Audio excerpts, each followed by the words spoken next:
தமிழ் தேர்வு நாளைதானா? ஒரு நாள் மட்டும் இருந்தாலும் 100 மார்க் பெற முடியும். காலையில் முக்கிய பாடல்களையும் மனப்பாட பகுதிகளையும் ரிவிஷன் செய்யுங்கள். இலக்கணம், பெயர்ச்சொல், வினைச்சொல், பகுபத உறுப்புகள் போன்றவற்றை விரைவாக பயிற்சி செய்யுங்கள். கடந்த வருட முக்கிய வினாக்களை ஒரு முறை பாருங்கள். 2, 5, 8 மதிப்பெண் விடைகளை சரியான வடிவில் எழுத பயிற்சி செய்யுங்கள்.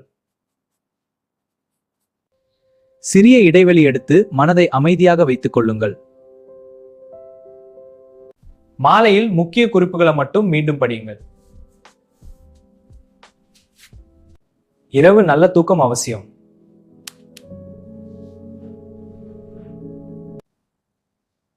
தேர்வில் முதலில் எளிய வினாக்களை எழுதுங்கள். இந்த ஸ்டடி பிளான் ஃபாலோ பண்ணினா தமிழ் தேர்வில் வெற்றி உறுதி.